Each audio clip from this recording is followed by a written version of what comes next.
नमस्कार. माझं नाव नितीन उरणकर. मी ordnance factory देवरोड येथे मॅनेजर पदावर कार्यरत आहे.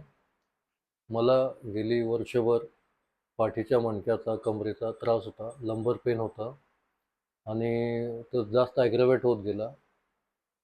इतर हॉस्पिटलमध्ये मला सर्जरी सांगितली गेली होती. परंतु मी आयुर्वेद हॉस्पिटलच्या शोधात होतो आणि निर्विकार आयुर्वेद हॉस्पिटल माझ्या नजरेस आलं आणि मी धन्यवाद देतो गव्हर्नमेंट ऑफ इंडियाचे की ज्यांनी निर्विकार आयुर्वेद हॉस्पिटलला त्यांच्या पॅनलमध्ये सामील केलेलं आहे. इथे अतिशय उत्कृष्ट व्यवस्था आहे. पेशंटना आल्यानंतरच पाहिल्यानंतरच इथे स्वच्छता, येथील स्टाफ, येथील डॉक्टर अतिशय खेळीमेळीचं वातावरण आहे आणि ट्रीटमेंट म्हटलं तर खूप चांगलं पंचकर्म ट्रीटमेंट आहे.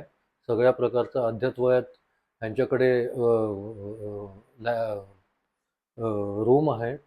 रूममध्ये फॅसिलिटीज बऱ्या आहेत आणि मी गेली 7 दिवस इथे ॲडमिट होतो. इनडोअर ट्रीटमेंट मी अवेल केली आहे आणि त्यामुळे मला 60 to 70% माझा जो त्रास होता तो मला कमी झालेला आहे आणि पुढे फॉलोअपला पण मी येईल. मला वाटतं की हे एक one of the best option ज्यांना कोणी सर्जरी वगैरे सांगितले असेल त्यांनी सर्जरी न करता सरळ निर्विकार आयुर्वेद हॉस्पिटलमध्ये यावं आणि ट्रीटमेंट करून घ्यावं असं मी सर्वांना विनंती करतो. धन्यवाद.